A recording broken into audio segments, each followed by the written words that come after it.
I died like 10 years ago. Oh, you know what I'm shit. saying? Yeah, so I died. I was in a coma. Like they brought me back. I was in a coma for like 3 days, but I feel like I was probably like 19 at the time, and it changed the course of my life.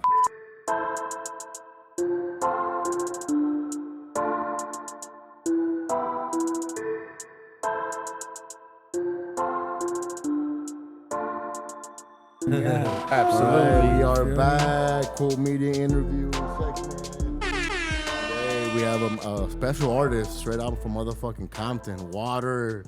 Shoot. WATR, right? It's WATR. Yes, sir. It doesn't have a- WATR. You know Go what for I'm it. saying? Shout out RIP Water. Water on Instagram. We know the truth. Where yeah. does that name come from? Let's set it off with Yeah, that. to keep it a bean. I don't want to get too deep into that part, but I died Oh, okay, probably okay. like 10 years ago. No, I died like 10 years ago. Oh, You know what shit. I'm saying? Yeah, so I died. I was in a coma. Like they brought me back. I was in a coma for like 3 days, but I feel like I was probably like 19 at the time. Yeah. And it changed the course of my life. You know what I'm saying? Yeah. So it really shaped me. So I don't like talking about it in music too much, Yeah. but you know, when I was just making an Instagram at the time, you feel me? Yeah. I was just like, it's a part of me. You feel me? Yeah. Yeah, bro. Shay, so how was your upbringing? You Compton, the whole. Compton, man. I was born technically, well, I was born in Compton, but I was raised in Long Beach for a year when I was 1 year old. Yeah. It was maybe 1 to 2. And then I moved back to Compton when I was like 2 years old. And then I was in Compton ever since. I moved straight to the Kellys on the east side, and then my grandma's house. And then my mom's got a little spot. And then we was on the west side for a little bit, and I was back and forth. And how was your upbringing a little bit? Was it you know what I mean, in the house, it was amazing. Yeah. I had the best moms ever. You feel what I'm saying? Mom's hold shit down. Oh God, me and my little brother, we had the best mom you could have. You Yeah. feel what I'm saying? She really cared about. That's why I rap right now. You Yeah. know, she cared about our vocabulary and making sure we was handling our business and kicking our asses the right way and whatever. You know what I'm saying? But obviously, nigga, that had. I ain't mention my pops because bro was, you know, Yeah. Rolling Stone type situation. But whatever, you know what I'm saying? Yeah. It's love. I fuck with him now. We cool. And your parents are from Compton. They were raised in Compton. Because Yeah. what I've noticed, a lot of people from the hood, from South Central and Compton, a lot of their families stem from other Like the South? The South. We get like Chicago, all that. So I like to always kind of like deep. Yeah, see so it. my mom and my dad both basically from Compton. My mama for sure 100% from Compton, but my pops LA Compton, you feel me? A little bit of both. And a little bit of time in Linwood too. And then my family from the South though. My whole family Okay. from Louisiana. Louisiana. You feel me? A okay. little bit of family coming from I think Arkansas or something, but I don't know too much about that part. Yeah. But- Because I would like to point it out because LA, though, LA is a melting pot of throughout the whole Yeah. whole U.S. You get influence from everywhere. I think LA is like LA is probably 50% Southern people. When I mean Southern, I mean it's Southern black folks and then people from the South that's Mexican or you know what I'm saying? Like you're either South from the Mexico border. or you're from the South because you're Mexican. Like, oh God, bro. Yeah, like, for sure. Half of LA is all Southern people. And then, growing up, what kind of music were you bumping at the house? Yeah. Moms, what kind of music was she bumping? Oh man, neo soul, Neo and, soul. and rap and Yeah. you know R&B, but a lot of neo soul, cuz D'Angelo. Like who?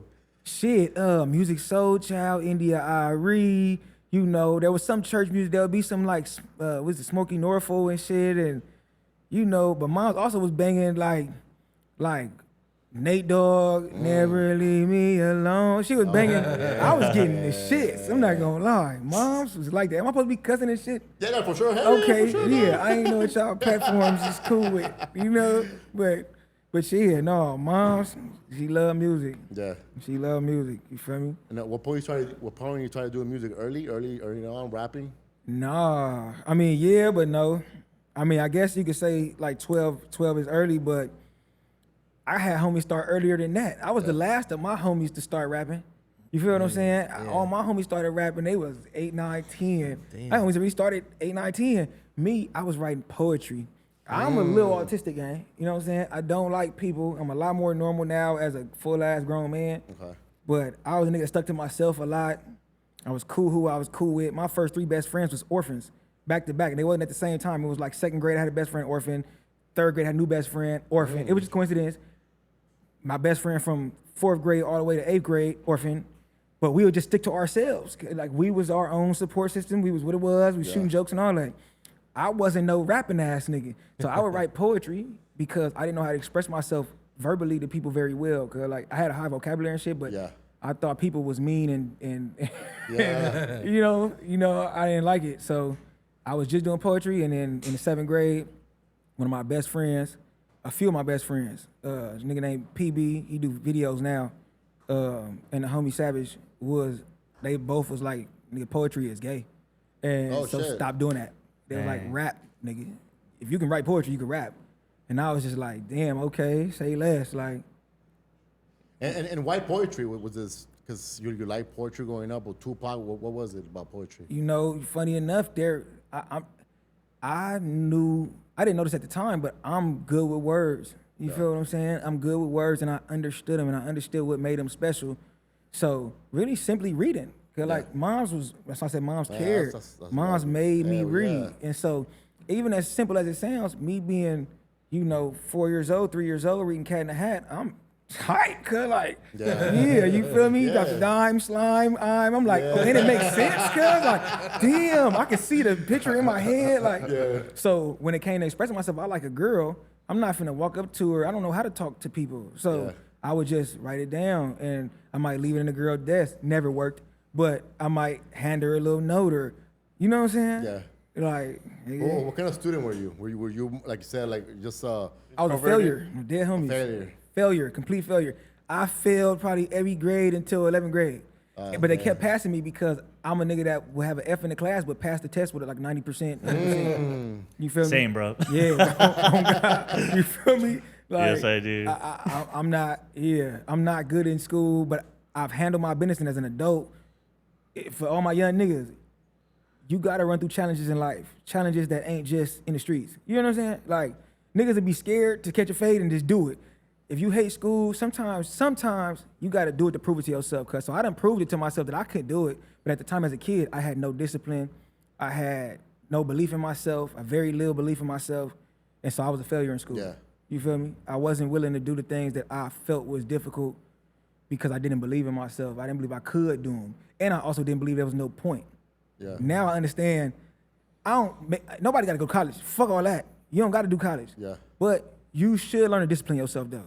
Yeah, I don't care how wild you is. Yeah. Cause the things you actually do want to do, you still gonna need that same discipline that you was running from. Yeah. You gonna need it to accomplish a lot of your dreams. But You feel me? even growing up in the hood, sometimes it's kind of hard to get that discipline because Oh, yeah. cause you're thinking about like making it home safely, right? Yeah. Like that's been like a big thing for me growing Yeah. up, making it home safe. So you got to worry about that. You got to worry about eating. So you kind of like, for us, bro, growing up in the hood, it's hard to like really stay focused on the academic part because, dog, like, you're going home hungry. Sure. You try to evade different fucking blocks because you got to walk. Oh, God. You know what I mean? So it becomes all of that. And on top of that, the expectations of like school and you got to. I was gonna say, just being, even if you wasn't, cause yeah, I grew up poor, like probably a lot of us did. Yeah. You know what I'm saying? I don't know who all grew up how, but I could tell you understand. And it's like, but even for a regular kid, middle class or upper class, school itself, cuz dealing with different personalities, Yeah. getting talked about how fly can you be. Yup. Just cause your parents got money don't mean you do. Yup. There's niggas whose parents might have been rich, but they still had to go to school in the bullshit. And you getting talked about, bro. How can you, it's hard to focus. Some people are blessed with that focus, Yeah. but everybody not.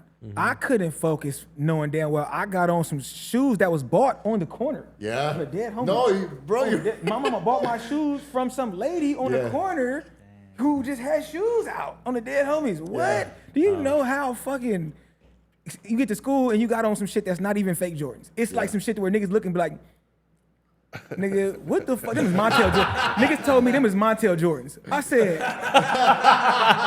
That's crazy, bro. I was going crazy. You know what I'm saying? And that was a big part of school, right? Like, what were you wearing, fool? Like, with the first day of Yeah. school, right? First day of school, everybody goes back to school. You have to wear all your fly shit. you have to wear your fly There was shit. so much pressure for that instead Oh, of trying to like, God. just worry about the academics itself. Hell yeah. And when you get new shoes, and the first day, someone's already trying to ruin them, step on them. You know? Bro, Man. one of the most memorable things, I was in middle school, in Betul Middle School in South Central, and somebody getting their fucking whole lip busted open over some fucking Jays in like 98. Oh, that's fucked up. Yeah. And it was just like seeing like, damn, fools are willing to go crazy based on just fucking J's. Yeah, That for shit sure. just like, to this day, I think about that day of this fool getting his That's shit crazy. literally split split open, open. over some J's, Over some yeah. fucking And J's. they lose their Over some life over Montel J's. Jordans, I'm bro. telling you. Yeah, bro. And it's like, Growing up hearing shit like that. yeah, Oh, you know what I'm saying? and it was a lot of pressure for like dressing, you know what I mean? Like you sure. make sure you had a dress, make sure you had to get the clothes, the Fat Farms. You gotta get the fucking the Echo, the South Pole, all Yeah. that shit. I'm showing my age. South right now. Pole, bro. South Pole's crazy. Hey, look, one time, I think I was in 8th grade, Yeah. and my mom's, for one of the few times, she went out of her way to give me some new shoes. Matter of fact, no, it was my dad, because that's why it was very rare, too. Because Yeah. popped up, because he had disappeared for a year, 2, 3 years at a Yeah. time. He popped up, yo, you want some shoes? He hated buying me shoes because I used to fuck him up. Yeah. But he was like, you want some shoes? I think he probably felt guilty. Yeah. Nigga, like, he take me to get some shoes. Everybody got the Kobe's. I'm like, I want the Kobe's. It was the ones that was kind of look like spaceships? the spaceships on the dead homies. On the dead homies. What, nigga? So I'm like, I want them. So I go to the store to get them. At the time, I forgot it was a colorway that everybody had. They sold out. Yeah. They only had the all silver joints. all silver They always had the literal spaceship joints. Yeah. Nigga, I'm like, they Kobe's. I don't understand people, cuz, so I'm just doing what I think people do. Yeah. I said, they still Kobe's. Give me them. Man, I go to school. Oh, God. I left school suicidal, gang. Yeah. I went to school. Niggas immediately said, "Oh, you thought you was cool, bro? Them motherfuckers is Martian holders, nigga." Yeah. Niggas got on me immediately, bro. I had the worst day ever. I had one. No, I had plenty worst day ever. Because but it had like the sentimental value of your pops bought it, right? Yeah, Pops, bro. They're expensive as fuck. you feel me? They was Yeah. expensive. My pops bought them. I never have nice things, Yeah. and I'm thinking that bare minimum, like the homies gonna be like, "You got the Kobe's." Like, No, cool. bro. It was a running. Ah, it was a yeah. running joke. I never put them shoes was. back on. I went back home, That's put them crazy, shoes away. bro. I put my Montel Jordans on and never looked back. Dead homie. What? Nigga, yeah, bro. So it's hard to focus, bro. it's hard to focus. It's already hard enough to focus as a kid, fool. And then on top of that, don't have mental shit. I had, nigga, I'm a little autistic, bro. I'm ADHD real bad, bro. Yeah. I'm all over the place. You know, is what it Yeah. is. You feel me? And that's one thing that like now we're seeing like addressing, because growing up, bro, like seeing some of my wildest homies, now thinking back, like, nah, this fool wasn't all there. Like, Oh God. I had fools that were like in the street so heavy and with a passion, and it's like Nah. we're over here glorifying these people, but I'm like, dog, he wasn't all there. Like he Yeah. was a little Yeah, different. social issues. Nigga Yeah, gotta realize, for yeah, sure. nigga gotta realize that, bro. You feel me? Like as a nigga that I damn near became a man in the streets, and it's like I was a nigga that was different when I got involved in a lot of street shit. Yeah. I was already a different type of dude, and I'm overly empathetic. Like I really care Yeah. about shit that I probably shouldn't care. I looked at my male counterparts and realized that niggas don't be caring as much as me, and it used to make me feel bad. Now I understand. I'm old enough to understand that shit is a gift, but It is. at the time I used to be like, damn, why do it seem like everybody have no problem hurting people? I'd sock a nigga out, drop him, and let him get up. And I seen other niggas like stump a nigga head and not care, and everybody be like, and I'd be like, damn. And I had to realize that a lot of the homies just ain't there, and humans just be different. So Yeah. some of the homies is not there, and some niggas just are born with like less empathy or more or whatever. People be so different that it's like it's niggas that I love that's murderers they do in life, but I love them though. I understood one part of them that I could love and understand that because fucked up though. Bro was always fucked up. But even like the peer pressure of like you're saying, like you're right, like us seeing like going to school, like me and my mom's was a lovely mother, always like you said, I cared. Yeah. But like somehow we force our way to like, yo, let's hit the school, let's hit the opposite Oh, school. yeah, let's go hit this Let's lick. rob these fools right Nigga, quick. what? Let's go to Westchester right quick. Man, you know what I mean? what? Like that's when even Kendrick has that whole going through Westchester. I'm like, bro, that was me too. Like, Hell yeah. just for the fuck of it. Oh God. Just let me go fuck this fool up just for the fuck. I mean, of if the it, homies on that, I was on that. Yeah. I care way too much about what my friends Yeah, thought. that You know, part. I gave a That lot of part. fucks about what my homies thought, and I'm not gonna pretend that I still don't care a little bit Yeah. today. Like I'm not gonna lie, I'm never. If the homie fighting, I'm fighting right Yeah, now for today. sure, for sure. Damn near right Yeah. or wrong, because Yeah. you can't whip my bro. You're Yeah. not finna, or Yeah, whatever right the or case. wrong, we'll figure it out after. We'll figure it out after. I cuss him out after and tell him that was dead wrong. Yeah. But still to this day, it's still a level of it. Like nigga, that's human nature. But I know in reality, who you are especially now we adults, we so deep in the game. Some things you born as, cause I know I was born empathetic like this. I know the first time I broke into a house, nigga, do you know how fucking trash I felt after? Yeah. And I only did it cause homies Sure. was on that. Cause homies was on that, and I'm on that. You feel me? And I'm finna play it cool, but nigga, I'm walking around with a sidekick and some money and some of this and that shit burning a hole in my bubble. I'm hurt. I'm high key feeling like trash because my house had been broken to 3 or 4 Absolutely. times growing up. I used to feel so violated when niggas break into the house. Yeah. You feel me? I think it was 3 times niggas broke into the house. Nigga, every time I used to feel uncomfortable in my room. Yeah. Nigga done rummaged through this bitch, knocked the TV over, stole this, stole that stuff. I used to be in that room like mad, can't do nothing about it. Violent. My shit gone, my piggy bank in the front yard empty. I'm hot. You feel me? I broke into a house the first time out. Well, I'm looking at that sidekick like, I must have used that bitch for a week and threw it away. I swear to God. Bro, everybody don't have that level of empathy. I used to feel hella insecure about that level of empathy. Like I'm not gonna tell the homies that I'm feeling this way, but like, well, why am I and they don't? What the fuck wrong with me? The homies, like, that shit is all bad, bro. Do you feel like your empathy led you to want to make music, and in a way it made you want to feel like you have something to share about life? I think my empathy is it's probably one of the main drivers of why I do music. You feel me? Like, Well, now you say it more like a skill, right? Now you see it like the higher sensitivity, like something that's it's a skill. It still can be a curse. It's a gift and a curse. You hear what I'm saying? Like, I know I gotta, at this point I'm at in life right now, I'm trying to really learn how to healthily mitigate my empathy, bro. Like, I wanna, like I don't wanna do it in a spiteful way, like, well, I was too empathetic, so fuck everybody. No, but I'm so empathetic. A bitch would be getting on my nerves and doing the most, and I'm trying not to stop fucking with her, and she like, yeah, I'm fucked up. I'm fucked with you. And if I could help her, like, oh, here, I'll help you here. You can use my car to get to work or whatever. I still do it knowing damn well I barely get along with shorty. But then I done seen females take advantage and be like, well, I knew you was gonna do it, but I really was just trying to do that so I could get one over on you. But cause fuck you, nigga, you don't wanna be with me. Hey, whoa, hold on, motherfucker. I'm so kind that you gonna do that and laugh about it. Oh man. Yeah. But that go for homies, that go for a lot of shit. Yeah. A lot of shit where I'd be like, Absolutely. I wouldn't want to see a nigga mama crying. I wouldn't want to see a nigga family fucked up or you feel me? You gotta be a real enemy of mine for me to want to see you fucked up bad or dead. Cause like you really gotta be like, you gotta do something. You feel what I'm saying? You can't just, we squabble. I dare near calm down mid squabble. I fight and get calmer as I'm fighting. Like that's me. You feel me? I be real mad and get that boom, boom, boom, boom, bam, and calm down mid fight. Yeah, homie, it's bad because I get to thinking about other shit besides just my own self. Yeah. You feel me? So it's like, I feel like there's a point where you can be so empathetic, it's self-destructive. It's self-destructive. You're Oh, caring God. about other people. You're trying Yeah, to do for too sure. much. What? You know, you got to think Nigga. about yourself sometimes first too. exactly. I And feel like a look lot of the a bad fucking- shit I did was trying to fit in. All those times I did bad shit, I was just trying to fit in, you know? Yeah. No, on God. And then how's the relationship between you and your mother as you were growing up, like in high school? Was that's when the turmoil starts to like? I think I think it's funny. I think me and moms was like, I'm a little autistic, and so when younger, I wasn't as close to my mom's younger because I didn't like being touched certain kind of ways. I didn't want to hug her. You know, I have sensitivity to certain things. Okay.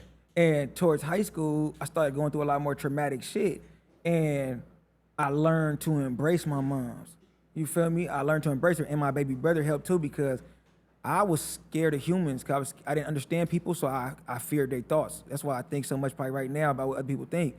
So I didn't understand my mama all the way fully. And my little brother, he didn't give a fuck. My brother was trolling my mama at 11 years old. I was so scared. My mama used to fuck me up, but on some like, I was wilding. So I was doing bad shit for her to fuck me up. But I used to be so scared of her, I never joke with her. I wouldn't be like I wouldn't pull a prank on my mama. Yeah. Cause I'm like, I might get jabbed. My little brother used to prank her. I used to be like, well, we could do that? We could joke with this That was the lady? youngest one, man. Yeah, the youngest one always do that. I used to be like, oh shit. Wow, you're right. You Like, don't get away man. with everything, bro. We have to pave the way, get all the punishment, so that Oh, then God. later I on got they're all like, the you know what? whippings. You feel Let's me? let this second one get away with everyone. Oh God, you feel me? So my brother showed me like another side of her by picking at her and me realizing like, oh damn, she just a person. That was probably the earliest. I'm 14 or something. I'm starting to realize like, damn, mom's just a person. So I could do shit to her. Like she come in tripping one day. I think the first time I ever probably like was my like 100% just honest with her. She came in tripping one day.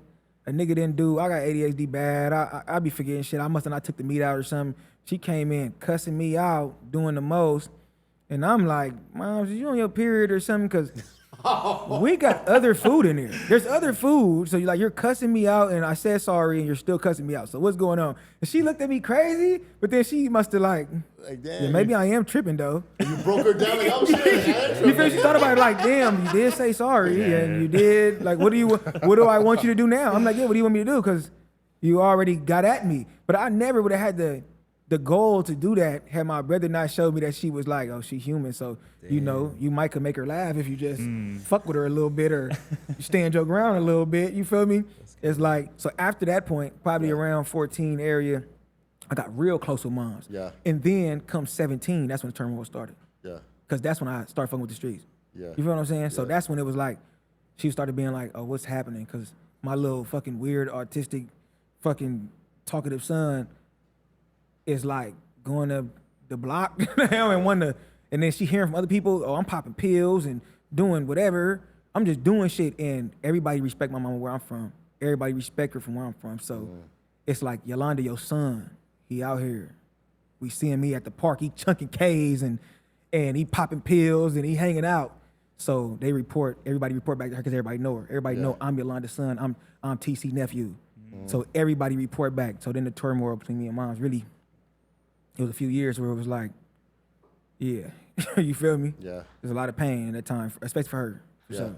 And was Pops around at that time when you were already like a little older? At one point during the turmoil, because me and my mom didn't talk for like 2-3 months because she caught me selling shit and she kicked me out. I'm like fresh 18 and I'm so mad about it that I'm not talking to her. I don't give a fuck. I'm on some like young man shit where like, I don't need to be here. I'm gonna figure it out.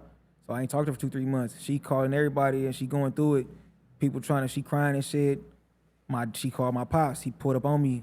I'm on the block chilling. I'm on my people, I'm with my uncles and all them. Yeah. He pull up. They like, yo, pops here. I go outside, bro. Try to tell me some shit like, yo, you trying to be a rapper? Fuck all this rap shit. You trying to be a street nigga? Fuck all this street niggas. Woo. But I had so much animosity towards bro. I damn near was like, oh, nigga, fuck you on the damn homies. Nigga, what? I'm so mad about my childhood with you, bro. That I'm not listening to nothing you're saying. Yeah. You might have been right about 1, 2, or 3 things or whatever, but really, I'll fire on your jaw right now, bro. Like I got the a squabble. wrong person to be saying that. Yeah, I got a squabble now, and I was scared of you younger, and you was barely around, bro. I damn near want to squabble you for real. So that conversation didn't end well. It damn near ended with us beefing, but yeah. At what age do you lose that like animosity towards him or? Man, it was late. It was probably like 5-6 years ago. It probably was like, I probably was like well, it's a process, 25, 24. As man, yeah, like, bro. I had to have my daughter and start going through baby mama drama. Yeah. Okay. That was when, I started to be like, okay, because I saw her painting a picture of me to my daughter the best she could in her situations. I got a cool BM. She's cool right now, but there's moments where she's definitely that stereotypical BM. Yeah. So there's been multiple years in our relationship where she that stereotypical female, keep you away from your kid, do all the weird shit, you trying to be a father, whatever. So once that started happening, I forgave him a little bit. Not because my mama was that. My mama admitted that she was a little bit of that, a little bit. Yeah. But I also forgave him because I'm like, I'm trying to navigate this shit and I don't know what to do. Yeah. I don't know what to do with the music. I don't know what to do with work. I don't know what to do with none of this shit. I don't know how to make the right decisions for my kid or even for my BM. I don't know how to make the right decisions, and everything I'm doing seems to be wrong. And so I'm like, the story gonna seem like I'm a bad guy later. Yeah. Shit is way better now, you know what I'm saying? But I said, damn, okay, if I think I'm smarter than my pops, but I'm still struggling, then I gotta give him some kind of grace. Yeah. If he trying to reach out, he could say some shit sometimes, but he cool. He a cool dude. You feel me? He not perfect. I think he done learned as much from me as I done learned from him. And also, like, we don't even know what type of mental work he was going through. Some of his childhood stories made me have to go like, I ain't go through that. You know what I'm saying? I don't even want to put his business out there because you just never know. But there was things he told me about his childhood where I went like, maybe I would have turned out different if that would have happened to me at 12 years old. Mm-hmm. You feel me? I went through shit, but I didn't go through that. So I don't know what my reaction would have been. I was raised by this fucking smart ass lady. I was raised by this fucking intelligent, hardworking ass lady. You know, his mama is like that, but she was going through some other shit at that time. Yeah. So he didn't get the same treatment I got growing up. My mama put the books on me at 2 years old. Yeah. She made me big bro. My brother was born, I was 2 years old. She made me start learning how to be a big brother at 2 years old. Not at 4. No, as soon as my brother was born, she started to make sure that I understood I was a big brother. Yeah. You feel me? My brother younger hated that because I was like, you act like you're my dad. But that's what I was taught. I was taught that I'm responsible for you. Yeah. You're mine. You feel me? And if anything happened, it's my fault. Cause, you know what I'm saying? And we was poor as fuck. So mom was working double shifts. I'm 4 and 5 years old. If you're working a double shift, you're working overnight and in the daytime. Damn. So I'm 4 years old. It's just like, hey, don't open the door. Don't answer the phone. Nothing. If somebody bang on that door for 30 minutes, you don't go to that door. My brothers too. Feed them. Do whatever you got to do. Y'all go to bed. You hear me? And I was an insomniac, so I'm up all night. You feel me? Yeah. Of course I act like I'm your dad. Of course I think I'm more in charge than I really am, bro. Yeah. You feel me? He learned over time to kind of like forgive me for kind of how I was moving Yeah. as a you know, when we was growing up. Yeah. But nigga, shit, I had the dad complex because nigga, we had nobody besides moms. It was us and moms. You feel me? You're right. You're put in one of those situations where you just have to grow up a lot faster than You got to had grow up on God, and you don't know right from wrong all the way. You got a certain amount, but yeah, But also like you feel me? like nobody's perfect, and No, yeah. like we're all trying to figure it out as we're going. Similar to your dad, you know, On God. everything that he went through, he carried that and he passed it on to you in a way. Yeah. And you got to see that perspective when you had your youth. Yeah. You're like, Yeah. oh shit, this is what, you know. It Oh, makes you yeah. think and analyze, you know, what he did, and you know, you're not gonna be your dad. You're gonna try to, you know, be better than him. But at Yeah. the same time, you're not perfect either. So you're also Yeah. trying to figure it out Exactly. as you go. So I mean, I can't feel get like any worse. yeah. If anything, just, you know, make it an improvement to make it better. If anything. Exactly. I feel like if you're lucky as a human, as you get older, you start to realize how imperfect you are. If you're lucky, you know what I'm saying? If you was born rich or something, sometimes that shit don't get to happen for Absolutely. you. You feel me? Sometimes you miss the point and you end up 50 and still a fucking Karen or something. You know what I'm saying? You still a bitch ass nigga at 50 and 60 years old. But if you lucky, you go through enough to where you start realizing like, damn, Yeah. I'm kind of fucked up. And so I need to stop judging everybody. You know what I'm saying? Yeah. Like they should have did the right answer. They don't know, cuz they don't know. that's Fuck. You There feel was me? definitely a stigma about around deadbeat dads back in the Yeah. day too. Nowadays we're more in tune with like emotional intelligence. Yeah. Oh, But back in God. the day, you know, my ancestors were mostly farmers. You know, so Yeah. all they knew was just to raise kids, work in the farm, and that's it. But now That's we live with other people. We live in cities, so Yeah. being more in tune with even our femininity. We talk a lot about like male loneliness. Yeah. That's sort of probably something he went through. Yeah, I for went sure. through a very similar situation where Yeah. my dad wasn't around. But looking back, I probably wouldn't have a clue what to do in his shoes too. You know, like Yeah. when someone moves their entire lives, different states, and then you're like, okay, well, do I choose to be financially stable here and sort of try to provide, or do I go and see and chase gamble? my dreams You know, or try something that's been undiscovered, take Yeah. a path that's not been carved yet. Like, what do you do, man? Yeah. You feel me? You know how many things I was told was the wrong thing to do that that they logically, like my mom is very supportive, love her. love But when it came to this music, she wasn't supportive early, obviously, but everything she gained, she had to go through this very like, she had to go to school for hella years. She had to work double shifts at this place and that place, and while still going to school, while still raising the kids, while doing this. She had to earn things. She had to figure out a path and then go. She didn't have the luxury. If she would have chose to chase a talent, who knows Yeah. where we would have ended up. That's true. Now, I got faith that things would have worked out regardless. You feel me? Whether it didn't work out financially, I think some of the best parts of my personality come from struggling. You know what I'm saying? Some of the best parts of my humility come from struggling. So I think it would have worked out regardless. But the way she won, she's like, oh, that's how you win then. Which it's not logically, it makes sense. There wasn't no Instagram to watch other people winning. yeah. You know this how you won, and you seen other people doing shortcuts and losing. They would have winning in a moment, but you won long term. So of course you like, this is how you win for real. She like, me and my brother want to do music and shit. My brother playing the guitar and doing rock shit, and I'm over here trying to rap and telling my mom, yeah, I'm gonna be a rapper, mom. She like, oh, these niggas finna fuck off all this work. Like, I just did all this work. Niggas gotta read. I made you niggas read books to rap. Oh my God. Hey, listen, man. Look, my brother traveled the world, man. My brother just got on tour with Tyler the Creator. You feel what I'm saying? Like, my brother is a nigga out here. I mean, I don't want too much out him because he's a very private dude or whatever. But at the same time, if y'all ever heard of Paris, Texas? If y'all ain't heard of him, look him up. That music fire. Yeah, homies. That's my baby brother though. You feel what I'm saying? And mind you, he started rapping right before they popped off. He wasn't a rapper. He was a guitar playing, picture drawing, just chill nigga. He was producing, making beats. Man, that nigga started rapping. It was immediately good. Your brother's in Paris, Texas? He's the tall nigga in Paris, Texas. Shit. Yeah. They just had a dope ass interview where they were showing some love to like new artists. That was fucking fire, Shout bro. out ISIS. ISIS is party, fire. I bitch. just discovered ISIS Oh through my that God. through that YouTube video. I discovered ISIS. Man, I Damn, put that shit dog. on everything. Fire, bro. Man, that shit It's so repetitive, but it's fire. Oh, it's you know, fire. It's that early bass sound. Bro. Yeah, It's that bro. early bass sound. And I fucked with the early bass sound when it was Vans and shit, but nigga, I was listening to fucking, I go dumb in my backpack. And that's when that nigga, I was fucking with that. I was 14 years old. Cali nigga, Swag fucking with that District, shit. Cold What? Flames, bro. It's What? crazy. Oh my God, bro. So I personally love it.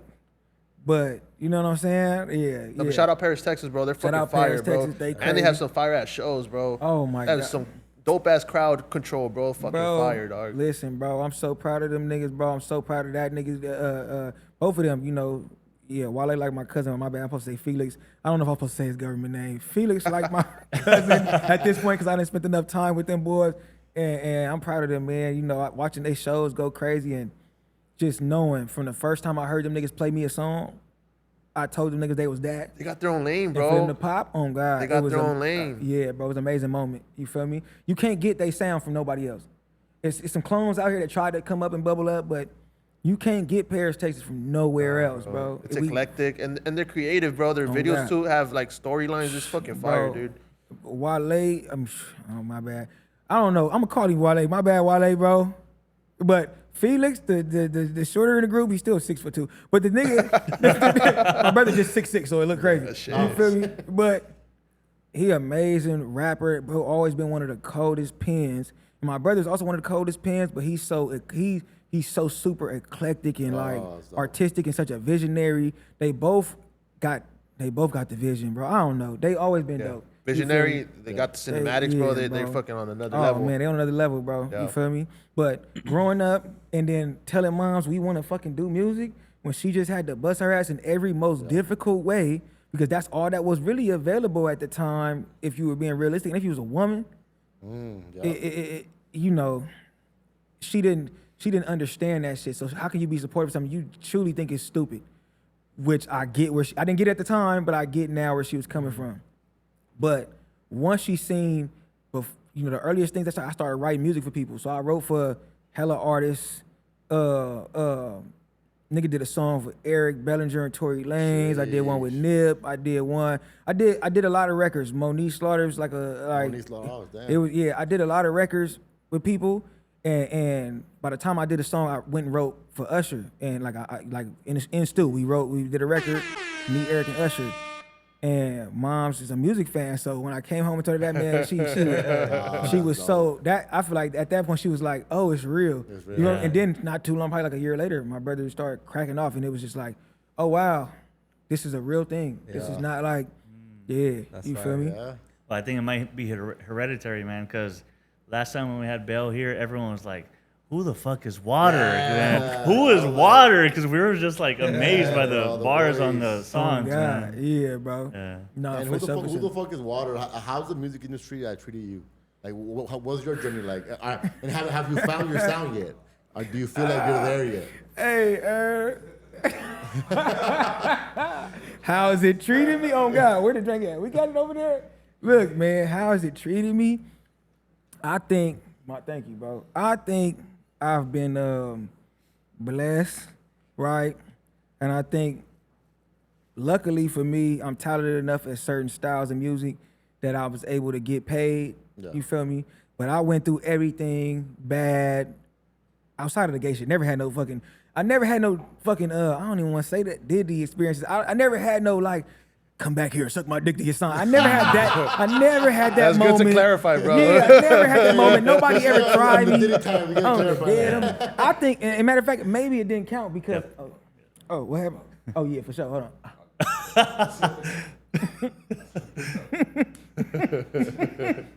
on. I think luckily for me, Yeah. I'm so Easty that I don't think any record executive ever tried me like that. Cause why get beat up for nothing? Why get beat up thinking that I'm going for anything like that? Thank you.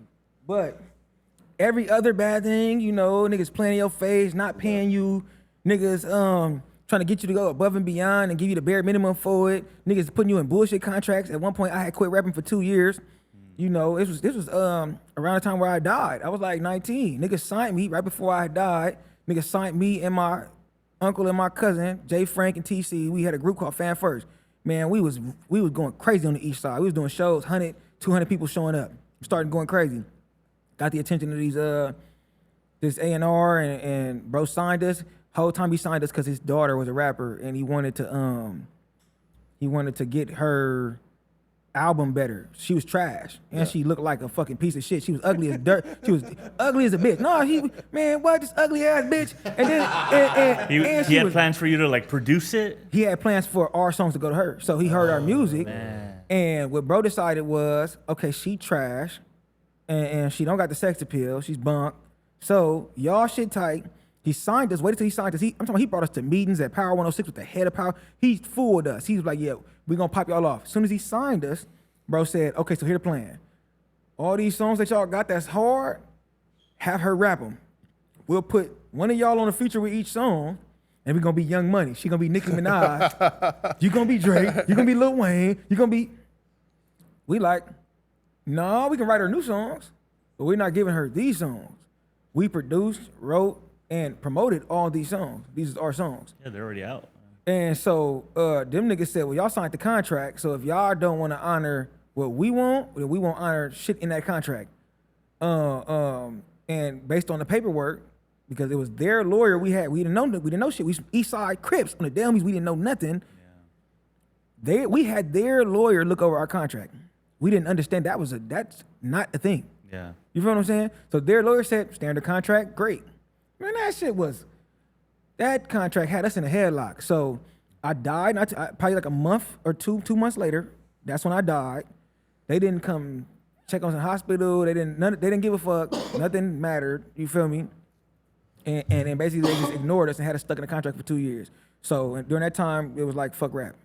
We just stopped rapping because there wasn't nothing we could do. They owned most of our music during that time. Anything we created, they owned a piece of it. It was like, fuck these people, you know, and we really wanted to crash on them peoples, but you know, niggas just felt like, okay, what's the best option right now, you know? So I done been through all kind of bad contracts, all type of shit, not getting paid for my work, everything. But I think, once again, it's one of the upsides of growing up fucked up, you know what I'm saying? You learn how to make the best of the situation. So I took a lot of lessons from everything I learned, gang.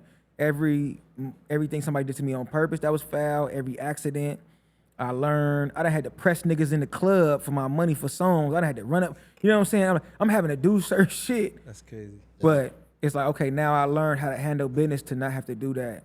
So everything that fucked me up, it taught me something. You feel me? The music industry, it's full of games, bro, and people is not good peoples. They're not good peoples, bro. I'm telling you. And when you run into good peoples, like my nigga AC. Shout out AC. Oh, AC. man. Yeah. Crazy project coming with AC. Oh, my God. You feel me? But The producer? producer, super Okay, producer. I'm talking about, man, everybody. Game, motherfucking, man, Mikey Key, working Mikey Keys. Fucking, he worked on the Lefty Gunplay album that just came out. Bro, work on so much shit. But ever since he met me, just based off the energy, bro always fucked with me, and he a stiff nigga. He don't fuck with people. He pause. Oh, God. You know what I'm saying? Oh God, he's a flaccid nigga on the damn. Hey, but the thing is, like, The thing is that like when like if you ask me and I see you now, I'd be like, nah, he's in good company. There's a lot of good people around it's so him. much love around me, like, bro. Like your boy AC, like Marcel, Bell, Yeah. like you know the people that are around right now. Like I wouldn't have believed what you said like that happened to you before because you're like in good company. I don't know how far back you guys go, but there's like a good movement, good stuff brewing. Yeah, for sure. Right now with you guys. And what keeps you motivated though? Like going through the turmoil and then now finding a new team. Like what made you keep on going? Multiple things, bro. But I say, funny enough, and I'm not glazing. He one of the things that he has been one of the like key factors in pushing me forward. And we done been through, I think last year we didn't talk for 6 months or some shit like that. Like we done been through it, you know what I'm saying? Yeah. But him, and there's a few other people, my Uncle Tyson, my Uncle TC, man, my brother, there's people that when I really be going through it, I'm talking about depressed, suicidal, I'm really technically diagnosed bipolar, manic depressive. You know what I'm saying? I'm diagnosed a lot of real shit. Mm-hmm. I be going through it like crash out, going through it. Fucking up relationships, fucking up a lot of shit. Some of the people around me, they remind me of who I am. You know what I'm saying? And they remind me that I gotta fight, man. You feel me? I had quit rap. I didn't rap for like 6 months. Mike and Keys dropped a project called The Paris Tape. Shout out to Mike and Keys. And he worked with them heavy. And they fucked with me, but at the time, they barely knew me. Yeah. You feel me? And I hadn't rapped for 6 months. I was really ready to quit. This was, what was this, last year and a half ago? 2021? Listen, this was a minute ago. 4 years. Time flying by. Yeah. So I had quit rap for like 6 months. You feel me? I end up going to the stew with him because he was just like, man, fuck all that, come through. Yeah. He didn't say come through and rap. He just was like, just come to the lab, come be in the stew. Man, I go to the stew. I'm there a few days in a row, a couple times. Mike and Keys, I'm not a super people person. So Mike and Keys fuck with me, but I don't know how to really break the ice with the homies. I'm just kind of like there, and they accept, and they some good niggas. So they just like, I don't give bad vibes, so they like, yeah, he cool. Man, they must have put up some beats. I ended up on a project off of this, man, because they put up some beats. I start down there writing to the beats in my phone, but I'm too down there like fake antisocial to say nothing. I wrote to a couple beats. They kept skipping beats. And at one point, I'm like, hey, what's up with that? Mike and Keys, they run a strict program. So if you ain't like putting no work in, they really not finna like hear you yet. Cause they're like, nigga, stand on business. Yeah. They homies, they like some real niggas. So they like, nigga, speak up for real. So I'm kind of I'm halfway speaking up. Say it with your chest, homie. What's up with that one? I'm fake scary. You know what I'm saying? Like, oh yeah, you know what's up with that? Okay, they moving on. Yeah. Man, they put up another beat. You feel me? Man, another artist come through, super dope artist come through. He's turned up and personable. Hey, that beat hard, whoopty whoop. The nigga instantly, for no reason, it's 20 people in the room. He instantly like, WATR. He was like, what's your name? I'm sitting in the corner writing on my phone. What's bro name, bro? I hate to be that nigga. Huey Briss. I love Huey. Oh, This Huey nigga Briss right is here, fire from I love Huey. First Long of all, his Beach. style is crazy. Yeah. His style is crazy. I ain't seen him in like a year or two. You feel me? That's the That reason ass, why it's bro. like I'm burnt out right now for that. But I ain't seen him in damn near maybe 2 years, maybe a year. But he come in the room, turned up, talking to Mikey Keys. Hey, this beat hard, whoopty whoop. I'm in the corner writing on my phone, writing a rap. He said, who is this nigga? Who is you? Oh God, I'm WATR. He like, all right, look. Me and WATR finna do a song on the dead homie. He said, I'm finna freestyle on this beat. WATR, you finna get up and freestyle on this beat. Nigga, I hadn't rapped in 6 months. I hadn't rapped in 6 months. Huey Briss like, nigga, I'm freestyling. WATR gonna freestyle. Then the other homie gonna freestyle. Then that's gonna be the song. Bro, my heart started racing, bro. And I really do this rap shit. I really do this rap shit, gang.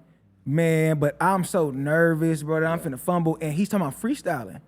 Bro, I'm like, oh, and I got pride, so I'm a nigga that don't like to cheat. I could have pulled one of the old verses out, but my pride be on the line. So I said, if any artist walking here talking about we gonna freestyle, then that's what we're doing. Dead homies. Yep. I don't give a fuck. I'm never finna be some halfway nigga. What? If that's what you on, that's what I'm on. And if I fail, that means I need to get to work. Yeah.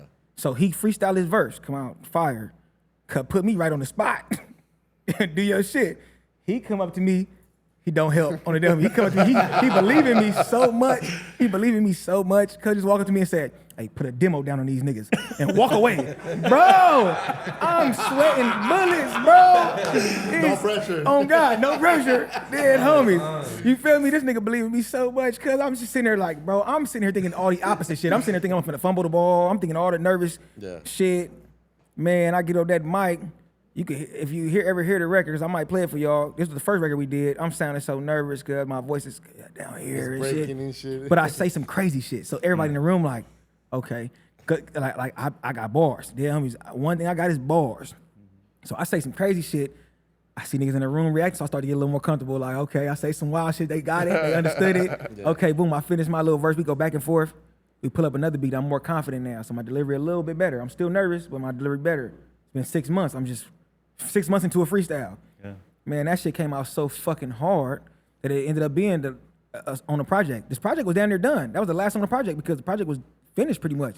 But they love that shit so much. What me and Huey Briss did and what the homie did on that bitch, we went so crazy on that hoe. They like, oh, this the last on the project for sure. They threw me on that bitch, and I made it. And from that day forth, man, I got a different kind of love from everybody involved. Mike, Keys, all that. Well, Keys so laid back. You know what I'm saying? You never know what you're getting from him, but I felt the energy. Like, yeah, these my niggas, and they hard on you. They'll be hard on me if I see them right now. You're like, what's your cap?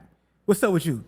You feel me? Yeah. But you earn your shit. You earn what you earn over there, and they gonna give you love for it. The damn homies. I ended up on that project, and I kept rapping. What's up, bro? But that got me back though. We started a project right after that. Started a project right after that, and it's the project that's finna come out in February. But you know what I'm saying? Like, that's yeah, dope. bro. That's a good experience, and you kind of want that energy from like producers or just anybody on your team, kind of push you to be better than as opposed to like faking it and you know making it seem like it's good when it's not. Like that's a shortcut, like you said, and the long game is better to just keep it. Hey man, and shout out to Nip. The long game is where it's at, bro. You get so much respect if you do the long game right with integrity. And were you always coachable, or it took you some time to get comfortable? Yeah, like I definitely wasn't coachable. I definitely thought I knew it all. I definitely was offended anytime anybody. What you mean? Go back in the booth? Yeah. Anytime anybody didn't love what I was doing, I thought something wrong with you, with their homies. Which I've gained this weird thing where now I'm hella coachable, but I also believe I was right and wrong at the same time. Yeah. Cause there's so many genres, there's so much shit that nigga might think is ass, right? There's plenty of people think Yachty ass. That don't mean Yachty ain't hard to a million motherfuckers. Yeah, no. Right. He's hard to a million people. There's a million, probably more than a million people that think Yachty hard. Yeah. That mean that everybody who said he was ass at this or that is wrong? No, they probably right. Maybe he don't got bars. But maybe you also just don't understand.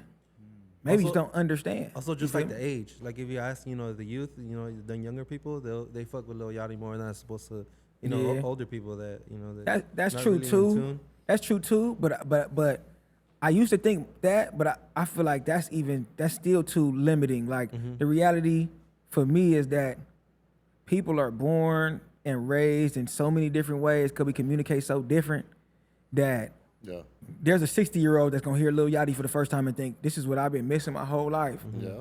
And there's the same motherfucker who cares about cadences and bars and storytelling who would think you're missing every single thing I like about music. Right? Yeah. You're not wrong. He don't supply those things.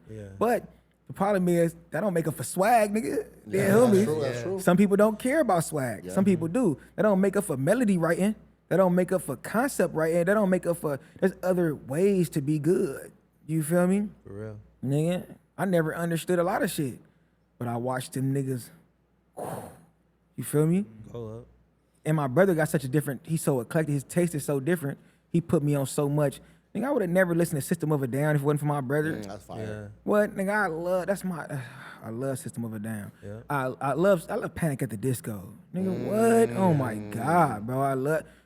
So it's like, if my brother had if everybody had the same taste, if there was a definitive good and bad, so much shit wouldn't exist. Yeah. Because I would have ignored System of a Down and Panic at the Disco and so many other. Those are very mainstream, but there's even like some weird niche shit that I only would have heard because my brother's taste was different than mine, and vice versa. I done put him on shit. It's like my brother, he didn't hate rap, but he didn't fuck with rap. He grew up not fuck. I was the one that fucked with rap. This nigga popping as a rapper now. You feel me? So it's like the things we have to be different. Someone has to love Playboi Carti and someone has to hate it. Yeah. Yeah, you're right. You're And they right. both have things to offer though, musically. Yeah, they do. You feel me? So Yeah. I was not coachable young because I thought what I liked was right. Yeah. Now, I think what I like and what I do is dope, but I also think maybe what you doing that I don't like, maybe I should hear you out real quick. Maybe you about to give me the la di da di da, slap on me now, right? You about to give me one of those, and I'm so fucking stuck in my ways that I ignore you, and I'm right. like, You're right, fuck bro. all that. I'm finna bar up. No, cuz listen, be open. Yeah, homies. Yeah. Open up. That's what I heard from Schoolboy Q when Kanye gave him that okay, That verse? okay. And you know what? That became the best part every time he performs it. Oh yeah, for sure. You know what yeah. I mean? Listen, bro. Knowing stage presence, knowing sound, like Oh yeah. People understand things you may not understand. It don't even make them smarter than you. You understand things they don't. yeah. It's different types of intelligence out this bitch. So I'm a lot more coachable now. You know, and I've had good experiences with a lot of good producers and good peoples. You feel me? That I had to learn the hard way. Yeah. You feel me? Do you feel like right now you're hitting your prime? Like this is you giving you the best that you could offer? No, I think I'm so I don't want to use a word that just sounds so fucking cocky, but fuck it. I feel like I'm so special with this music shit that I think no matter what age and what lane, I know how to think outside the box. So I'm gonna always create something magical for where I'm at. You feel me? That doesn't mean it's gonna be better than everybody else. That doesn't mean it's gonna be better than my old shit. I'm gonna create something unique to what I'm experiencing at the moment, and it's gonna be good to somebody. A lot of people. Yeah. I think a lot of people. You feel me? Oh yeah. Like, you know what I'm saying? I had a thought. I was once I stopped rapping for them 6 months, part of me was like, fuck it. And I had a thought after I did that freestyle, ended up on Mike and Keys tape. I had a thought because I was thinking, damn, okay, like, you know, you getting in your older 20s now, like, bro. Uzi said, nigga, once you 28, it's over. Uzi said, You feel me? But then Once everything about a 2 Chainz, like, oh, he did pop out later. yeah, you feel me? But then one thought I had, because I was like, damn, I fuck with 2 Chainz too. But one thought I had was like, damn, you know, 2 Chainz is one of what? One of one damn near Yeah. in this era. The Yeah. niggas is not 38 having that #1 single for the kids. Yeah. Right? So in my mind, even though actually, I don't know how old bro is, but he's gotta be at least my age. I be yelling now, gang, gang. He's gotta be maybe older than me. You know what I'm saying? But bro did it. He's a 2 Chainz for sure. Yeah. He's up there. You feel me? Yeah. But I had a thought to myself when I was going through it, like, niggas that do country songs be 40. Yeah. Yeah. Niggas that do pop records be You're 40. right. Yep. And I thought to myself, can you make a pop record? I said, man, I ain't never missed. I ain't never 100%. I don't have that in my catalog. I don't have a 100% trash song. I never had that. What I learned at the base, I'm so detail oriented that I'll never make a song that's 100% bad. Okay. You feel what I'm saying? And I press play with 30 songs for y'all right now. Y'all be like, oh yeah, this nigga's not lying. I'll make a song that you might not fuck with, but you'll still go, oh, I can see why that's gonna pop or why Yeah. that could fit with this artist. Yep. You feel me? So I started teaching myself how to sing better. I couldn't sing my whole life. I couldn't write for Eric Bellinger when I was 22. I was tone deaf. I had to teach myself how to sing Yeah. because we songwriting. Me and my homie August, shout out to August 08, rest in peace. That's my brother. You feel me? Yeah. I didn't know songwriters existed. I thought ghostwriting was a myth. He was the first songwriter I ever seen. You feel me? We was just regular niggas broke. We recorded our first song together. His first song was with me, for sure. You feel me? Nigga, I watched that nigga get signed for 100 bands, writing for people. Yeah. You feel me? He could sing his ass off and produce and write. And I watched that happen. He taught me something.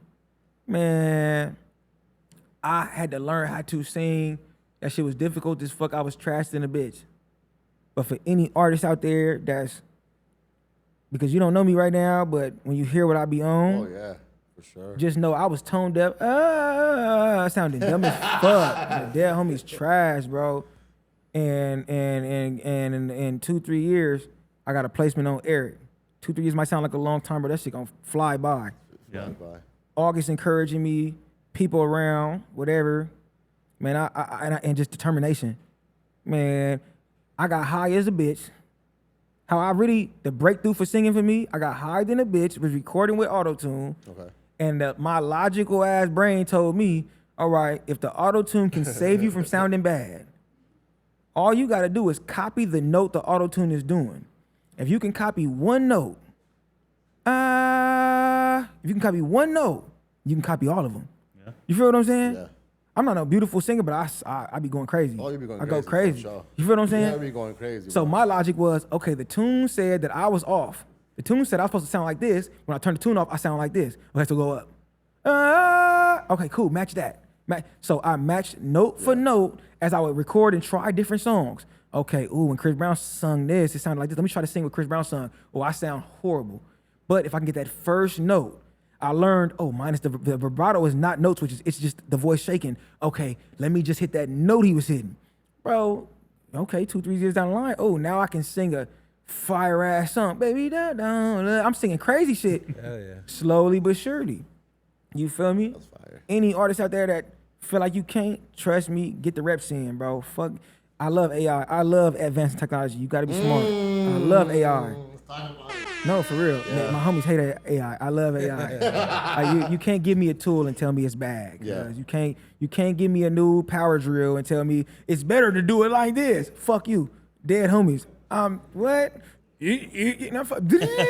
Fuck is you talking about? Dead homies. Cause don't fight life. Cause go with it. Well, I'm telling you. auto-tune is like, it's a form of AI. Yeah. Oh, I what? Auto-tune taught me how to sing, bro. Yeah. Not a singer, Hey, man, coach. T-Pain was doing it for years. Turns Yeah. out he was a beautiful singer. Oh, Right? He was God. a beautiful, Oh, he was a man. beautiful I singer. love T-Pain, bro. Yeah. And I hated. I was mad with you, bro. I was mad with you when everybody said, fuck this nigga in auto-tune. I was mad right with him, bro. I wasn't one of them people going with the crowd. It's one of the best writers Yeah. I had ever heard at the time. You feel me? For me, I love writing, bro. I loved Ludacris. I loved Oh, hell Drake. yeah. I loved Kendrick. I loved T-Pain. Yeah. It wasn't because they was popular. It was because when you break down the lyrics, bar for bar, when you green eggs and ham these niggas, they're saying some of the craziest shit. Yeah. T-Pain always said the right shit at the right time. I think if you can rhyme mansion in Wisconsin, you can do anything. Hey, shout out to T-Pain. Hey, look, when nigga said, when Kanye said, that when you say something, then you gonna end up apologizing, and nobody noticed because it sounded so good. Yeah. What the fuck is apologizing? What is apologizing? It's apologizing. Nigga on the dead homies. That nigga said, when you say something, when you gonna end up apologizing, and we all went with it. Nigga, some niggas is special. Yeah. Yeah. Some niggas is special. Yeah. Don't care. Dead homies. I feel like some people are sort of predestined to become something. It's up to you to get equipped with the knowledge, experience to get to that point. What would you say is your music style now, and like, what do you want people to feel when they listen to your music? Okay, so to answer that correctly, I don't have a box, bro. I love making music. I love it. So when I'm writing with producers, I tell niggas I'm a nigga that I'm a first beat in is the first beat out type of dude. Unless that shit is ass to me personally, right? But I'm a nigga that if I already fuck with your production, man, you play the first beat, I'm going to try a song to the first beat. I don't even know what I'm finna say right now. Yeah. I don't know what's finna happen. But you played it, let's load it. Right? Because I don't have a box. I don't care if that shit is techno. Load it. If it's trash, we'll move on. Yeah. Right? I want people to feel whatever I was trying to get them to feel when I wrote that song. That's what I want. I don't have but that's a skill too. So I'm working on maybe boxing myself in on purpose, right? Intentionally. But I'm a person that love music so much that I enjoy the feeling of hearing a beat in a genre I never touched or that I rarely touch and being like, damn, can I get a message across? Can I get a feeling across over this shit? What's about to come out of my brain? This shit exciting. What's about to happen? It might be bunk and I'll put it to you this way: if I leave a session feeling like everything I did was mid, I'm depressed for a week. I'm no exaggeration. I can spiral into a depression because a session I did 2 songs that I thought was below average. I'll be sad for a week. I love making this shit, bro. I love it. I love the feeling, and I love when I play it and I watch people, you know, feel. Even if they don't feel what I thought they were gonna feel, I love watching them feel, think. You know, I love watching them be like, oh, like when I say a bar and everybody don't catch it, but that one person catch it and they react. You know what I'm saying? I live for that, bro. Yeah. When people sing my melodies. Nigga, when I did the show with Bell and TF, shout out TF, shout out you Bell. feel me? The homegirl Sierra posted a video and she's singing my part. She's singing Bell part too. She's singing this shit word for word, top of her lungs with her heart in it. Yeah. Boy, that's what I do it for. That's that feeling. Yeah. I said that was the best video of all the videos. Yeah. You feel what I'm saying? When I heard you in the Bell Project, let me like, oh, who the fuck is that? Let me play Oh that my shit God. Over, When y'all ask that question, over bro. again. Bro, when y'all ask that question, Yeah. it make me feel so fucking good. Yeah. And not, it don't make me feel like, maybe back in the day it would have made me feel superior or whatever. Yeah. Now it just make me feel like it was not for nothing. You made us feel for sure. But Yeah. even like just at the show, like I didn't even know you were gonna go on. Yeah. I kind of knew Bill was gonna get on, but when I saw him on, and then I was like, oh, they're gonna perform the song. Like when you started singing, bro, I didn't know I needed to hear that. Like, just the fact, you know, just like Yeah, Bell's homies. album in general, just to perform it, like Yeah. it's already like I want to see it, I want to hear it, I want to feel it. But then when I heard you perform, I was just like, damn, like I feel like everybody needs to experience this because that was a good song to perform. My dog, And, hell you know, yeah. Bell came in and you know did his thing. I was like, yeah, that's dope. And we've been talking about you like Yeah. a lot over here. So to lot. see you, you know, in real time, I was Oh like, God. And you would Yeah, never shout know out WATR. somebody talking about you. You would never know somebody Yeah. listening. Yep. You feel what I'm saying? I was like, you from Compton? What? Where the fuck you been at? Yeah, homie. What? I Giving had the to check sauce myself. away. I'm like, yo. What? Man, learning from greats like Eric Bellinger, learning Bellinger. from greats and giving away the sauce to other people too. Yeah. I don't even want to use giving away the sauce for Eric because Eric is such a talented writer. Yeah, he is. That- Andrew's that- fucking sick. Any sauce that I may have donated, Cuz might have donated me some Yeah, sauce for sure. just Yeah. right back on the damn. I'm not gonna. I never want to cap like that because a lot of some songs I may have wrote the whole verse or the whole hook or the whole thing, right? But there's plenty of times where he wrote a fire song and it was just like, hey, Water, get on this. Come help me write the verse. Ooh, I want to get this idea out. So I don't work with plenty talented writers. Shit, man, look up Dimitri McDowell. Hard, bro. I hope I'm saying his whole name right, but bro done wrote some crazy shit. Sitting there working with bro, right? And having bro tell me like, yo, you really got it, nigga. Like, really, you don't need my help. What? I love hearing that. I love hearing like the respect from my peers. You feel what I'm saying? Like, yeah, bro. And then I feel like it also helped me develop my writing growing up because it was niggas like my nigga Yesterday. It's one of my best friends, my nigga Doe, my nigga Yesterday. I grew up with rappers and writers, my Uncle TC, my nigga Yesterday, my nigga J Frank, who not only respected what I was doing and appreciated it, but challenged me every time. Yeah. Like, you could do this better, you could say this better. Bro, it turned me into a savage writer, bro. I got in these rooms with these writers and these artists, famous artists, and I'd be the nigga to say, that's not it. And niggas be looking like, you don't say that. You don't do that. First of all, I'm a little autistic, thankfully. Thankfully, I'm so autistic that I don't be knowing right from wrong sometimes. So I'll be in a room full of people who obviously know you don't say that to Usher or you don't say that to this person, right? You don't tell Eric Bellinger this. Okay. But I'm so fucking oblivious and caught up in my fucking autistic ass feeling of like, you feel me? Like, nigga, one of the homies asked me, matter of fact, it was one of the new homies, nigga, I just met. And he was asking me for my opinion on his music. Yeah. He heard my shit. He was like, oh, your shit fire. He played me one of his songs. I'm giving him advice. He's low-key like rebuttaling my advice with like, oh, well, I did it because of this. And I could tell he was doing the shit that we all do.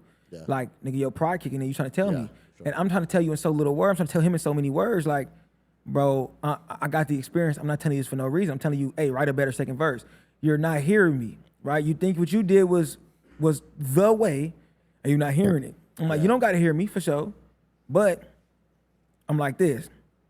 At the end of the day, I I'm not speaking to you telling you to do what I think is best. Because he was like, oh, we probably just got different tastes. I told him, yeah, we probably do got different tastes. But I'm not telling you what to do because it's my taste. I'm telling you that I only react to what makes me super uncomfortable. That's how I make music. Yeah. If something that's how I even help writers write. If what you did makes me feel super uncomfortable, I analyze that, right? So I couldn't sing and I knew I was tone deaf, but I didn't know what the right notes was. But I always knew what the wrong notes was since I was a kid. Yeah. If you hit the wrong notes, it makes my skin crawl. Yeah. Right? So I'm not one of them people who have that talent where I'm like, it's called pitch perfect, I think, or something, where you instantly perfect pitch, when you can instantly hit the note. No. With I instantly know when it's wrong though. I always know when a note is wrong. When I get on auto-tune and I start running through the fucking scale, I look for the wrong note. I don't know what's right all the time. I know what's wrong though. And so I go like, I can't tell you that somebody won't like it and fuck with it. But I can tell you that mix is gonna be bad to like 50% of people, bro, because I got a good sense of what half the people out here wanna hear, bro. Yeah. They not gonna hear this. You feel what I'm saying? It's way too bunk. You feel me? Like, so if I hear your music and I feel like you aiming towards a style that I know how to do, like this is where you're aiming, I know how to do that, I'm telling you, I can't tell you what my taste would be because what I would do is different. But I'm gonna tell you that's wrong though. You hit the wrong note for sure. Yep. You feel me? And I realize that when I'm approaching it that way, 9 times out of 10, my music comes out better. When every time I'm just addressing what I think is trash, it makes the song better. What not my bad, I think it's trash. What makes me feel bad, it makes the song better. You feel me? If I address that, I get really good results, and other people get good results. And they're usually thankful when they come back. Even that nigga come back and they be like, "Actually, I hear you. I done got plenty hugs, plenty like, thank you, bro. Thank you for That's right. standing on that part." You feel me? You don't gotta know what's right, but it helps you to have boundaries. You feel me? Help you with people. I know what you mean by that. You know? Yeah. I'm glad you're saying that because a lot of, primarily, I guess, maybe in the rap scene, people try to rap, but they don't try to learn the fundamentals of what it takes to make a song. Really, you're working with 8 to 12 notes, and you got to stick within the bubble that you've created within the song. Oh, God. You have to be of service to the song. You can't just be like, oh, I want it to be this way. If you've laid the foundation, you got to work with those steps. You know, you've already paved the path. You can't just be like, oh, I want to be it this way because this is how I imagined it. Oh, God. You gotta. Sometimes you gotta break that. Yeah, exactly. You gotta break that shit. And it sounds like that's exactly what you're trying to do because you're just teaching yourself how to sing, teaching yourself the wrong notes and sort of in order to learn the right ones. Yeah, facts. That's impressive, man. And I feel like you've really done a service to yourself and your music because I feel like you're not trying to do anything crazy or special in your songs. It just works. Yeah. You're of service to the song itself. Facts. Not the other way around. Yeah, facts. It's a real collaborative effort between me and the beat a lot of times. I think, don't get me wrong, you give me no beat, I'm gonna write you a smack. I'm gonna do a Pootie Tank smack with no vocals or nothing. If that's what you want, maybe I'll fuck it up. Damn, homies, what? I could fuck that up. Yeah. But when I hear the beat, I love to let the beat talk to me. You feel me? I love to let the beat talk to me. I love to try to compliment the beat. I love to try to, one thing people have always given me praise for over the years is my bounce. You know what I'm saying? And Dom Kennedy taught me bounce. Dom Kennedy. He taught me bounce. Dom Kennedy was the first artist who wasn't bar heavy that I played their music all day and all night. You feel me? He was the first artist that wasn't just, if you listen to what I named when I talk about Kendrick, Drake, Ludacris, I could go down a list of Andre 3000. That's my favorite rapper ever is Andre 3000. Yeah. You know what I'm saying? That's my number one. You feel me? His old humble ass, by why? Nigga, because you're fucking crazy. The fuck you talking about? He's a crazy rapper. He's the craziest rapper ever. You know what I'm saying? And he does something. He helped me be brave. He helped me, him and Drake helped me be brave. Kendrick later has to help me because I didn't understand Kendrick early. I was a fan who didn't understand. You feel me? So I fucked with OD, but I didn't understand some of the choices he would make musically. I wasn't humble enough either to understand, but just because I didn't think of that doesn't mean it wasn't that though. You know what I'm saying? Yeah. So it was for me, it took Good Kid, Mad City for me to lock in. For me to be like, ooh. He grew up around the corner from me. I'm just younger. Yeah. You know what I'm saying? I went, oh, this nigga talking about my life. Or the dead homies. He's talking about my whole high school and middle school life. He's talking about shit that I went through. When I got to the set, when I really started going to the east side of Kelly's and going through shit, he's talking about these things in his own way. Well, that shit fucked me up. Yeah. Right? But like early on, it's like I was so stuck in what I thought was this. Wayne was my favorite rapper and Andre 3000. And then Andre was like singing weird tones and shit. Bro, And I grew into it, bro. I grew into Andre. Man, the fucking Idlewild album, I used to play that shit out, dead homies. But even sonically, it's still like fresh to this day. Like it's when my daughter relevant. we were talking about Outkast the other day, and I'm like, look, like you like this song, and the song is like old as hell. But she God. just still timeless. Yeah, but it's timeless, bro. Timeless. But that's one thing that I feel about a lot of my music. Not 100% of it, but a lot of it. Yeah. I see make that. songs that if I played you a song from 7 years ago, you would never know. And I only say that with confidence because people never know. I always play records that are older to see how people react, to see if it's dated, to see if they figure it out. Man, I got songs from 5 years ago people are begging me to release right now because I didn't release a lot of music. You know, I don't release a lot of music. You feel I me? went through, yeah, you're right. Yeah, bro. You feel me? That's the other thing that I was pointing out. Like I like the last project, your only EP, the H3O. Yeah. And I'm the only takeaway is that there's no more music. I want more. Like I want My I dog. want more catalog. Hell But yeah. at the same time, like just with those 4 songs says a lot. The Bale feature says a lot. Hell yeah. Even just that I stumbled onto the Paris tapes you were talking about. Hell with the yeah. Huey Briss. But Hell for yeah. sure, like the takeaway was like the H3O album. My dog. I did want to like break it down a little bit because I know Hell in the first yeah. song like kind of set the tone off. For sure. And there was like some singing ad libs. For It was sure. a smoother, confident record. And Rochambeau had like the complete Yeah. opposite, hella energy, super bouncy, Facts. and there was more rap than Yeah. singing. Yeah. Right? Yeah. I definitely want to talk about that. I want to talk about the album in general because it's like even when you mention Rochambeau, right? And I don't know if other niggas would advise me to say this, but I love odd transparency because like I love it helps me sleep at night, right? Like niggas think I look like Gunna, right? Oh God, niggas swear I look like Gunna. Let's be clear that I don't think I look like Gunna. Dead homies, I don't even see it. You hear me? But niggas hear Rochambeau and they think that I was trying to be like an Atlanta nigga or be Gunna or be Thug. The funniest thing about that shit was, cause I don't even listen, and I fuck with them niggas though. I fuck with certain songs. Early Thug, I fuck with Early Thug. Early Thug, yep. And I fuck with some early Gunna. I didn't listen to that much of their music. Not because they wasn't good enough. You just only got so much time in the day, nigga. You only got so much space to love some shit. I'm an R&B loving ass, Kendrick Drake loving ass nigga. There's only so much space I got, gang. Yeah. So I didn't listen to a lot of them niggas, but I'm a songwriter. And so the homie played me that beat. I just did the first thing that came to my mind, bro. I just did the first thing that came to my mind, bro. And I guess it was some Thug Gunna sounding shit. So niggas see me looking like Gunna, and then they think I'm sounding like these niggas. And I'm just sitting there like, listen to the rest of my music, bro. Yeah.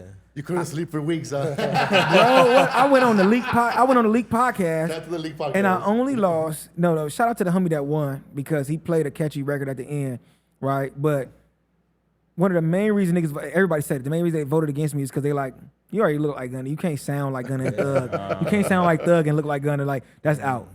Thinking that I'm trying to copy them niggas. Bro, listen to the lyrics. First of all, neither one of them niggas rapping like me. Yeah. My dead homies, neither one of them, I swear to God, on my mama, rest, man, on my grandma, rest in peace. My grandma, rest in peace. None of them niggas rapping like me. I swear to God, none of these niggas can rap as good as me, bro. Yeah. I love them niggas' music that I have listened to. But I was trying to copy these niggas. I fully support these niggas. Gunna, Thug, all these niggas I never hate. I'm super empathetic. I love to see other talented artists win. Gunna Swag kill mine off. I'm nowhere near the swaggy nigga that he is. But this nigga not finna out-rap me, cause listen to the lyrics. Nigga, I start off the song, nigga saying, nigga, pull up in a spaceship, make her come in peace. Nigga, what are you talking about? What are you saying right now? You get what I'm saying? I'm talking shit. Dead homies. And them my type of niggas. Kelly Wade, them my type of niggas. You get what I'm saying? I kick it with them niggas. They're my type of niggas. But I'm not finna pretend that if you don't listen to my lyrics, you don't understand that I take so much passion in every lyric I put on that paper that you won't hear a double, triple, quadruple entendre in my shit. What are you talking about? I'm a nigga, I'm the backpack nigga that actually get bitches. What are you talking about? You know what I'm saying? Don't box me in like that. You know what I'm saying? And I mean that with no disrespect. If them niggas offended, be offended. Come rap. You know what I'm saying? Come rap if that's how you feel, right? But in reality, I know the truth. You get what I'm saying? I know the truth. Nobody can compare me to is fucking with me with a pen in my hand, with a phone in my hand. Nobody is finna outdo me with this shit going on right here. You might out freestyle me. Juice WRLD was an amazing freestyler. He was. I don't think I'm out freestyling, bro. Cuz it was amazing. He was, You feel me? bro. Wayne is an amazing freestyler. I don't know if I'm out Yeah. freestyling, bro. But don't give me an hour, bro. Don't play the beat and me and you both writing. You got I'm anything? excited for the new project. See, man. so, Jeez. so Yeah. I wanna like just the last one on the H3O. You're talking about lyrics and double, triple entendres. Yeah. Buttermilk syrup. Oh I man, know love it that has song. Can't Let You Go, the sample, the fabulous. Yeah. But it sounds like you're talking about a girl and you're talking about like syrup. Yeah, Like, you're talking yeah. about both things, right? Yeah. The whole song. Yeah, let me know. Did y'all all listen to it yet? Or I listened to it. Yeah, Yeah, and I I sent did. it to them. did too, I so do we a can good listen to job? My goal, because I am talking about drugs and a woman, right? I'm talking about, an addiction. It could be just an addiction and a woman. It could even be two different addictions. But I tried to make it to where if you didn't know what the cup was, if you didn't know what I was talking about, specific drugs, that you could think it was two girls and it could still pass. How do y'all feel I did in terms of balancing, making the song a middle ground for that? Because I tried. Because at first I was like, oh, okay, it's about a girl. And Yeah. then I was like, okay, Yeah, a couple first, listens. yeah. But then as I heard it, I was like, you said y'all, you Yeah. said cup, you Yeah. said if I kick the cup, I'm gonna crash. On God. And then you said you're my buttermilk, but Yeah. in the syrup. And I was like, oh, he's talking about two different things. Hell yeah. And then when I heard it, I had to write down in my notes. I was like, for sure, I have to ask him. He's talking about two things. On So I God. was like, that was my takeaway. But I had to go back and listen to a Baltimore Love Thing by 50 Cent. Oh, on shit. the Hell Massacre. yeah. So he's talking about, he's not being so subtle about it how you are, but he's basically talking Yeah. about the same thing. On God. I So- wanted it to be subtle. I tried to personify the fucking lean without it being corny. You feel me? You gotta find that balance. Yeah. I tried to find that balance where I could personify the lean, but not make it so like, niggas be winning. It's niggas that's corny and win, so I get that. But I like to float in that middle ground where you might think it's, man, my stepmom, my dad's wife. My dad called me like, Trina said the song about this and that, but I'm telling her the song about this and that. I love that call though, I love because that, my bro. pops ain't no fucking listening to music ass nigga, right? He he's the type of nigga that I could blow up, he might not mention it. You know what I'm saying? He might be like, how you doing, nigga? Oh yeah, you over here, nigga? I just went on tour with Drake, right? Like, no, he don't care. You know what I'm saying? He the type of nigga to be like, well, that's good. You gonna apply for that next job? He don't give a fuck. You feel me? Yeah. He called me like, so she said you talking about this, but I said you talking about this. I need that skit on that album. You know what I'm saying? So I'm like, okay, off of that, I feel like, okay, at least for the average person, I think D'Angelo did something similar with Brown Sugar, I think, right? yeah, definitely. Yeah, for sure. I love that song. That's a One good of my song. favorite songs. Yeah. You feel me? But it's theorized is like also like talking about like some kind of Talking about a woman, man. Talking about, he's trying to make it. He's trying to balance that, talking about two things at once. Absolutely. And I tried to balance that. You feel me? I've battled with addiction in my life. I done been heavily addicted to opioids. I done been heavily addicted. So I done dealt with different addictions. Keep it a bean. I ain't never been addicted to lean. I sip. I done pop pills, sip, do all type of shit, right? But I dealt with addiction. I feel like when you're dealing with addiction to opioids, I think lean is an opioid. You dealing with addiction to opioids, man, that shit is different. A body addiction, it's not like no other kind It of changes addiction. your chemistry, bro. It changes your chemistry. For sure. Cussing out my bitch at the time, you feel me?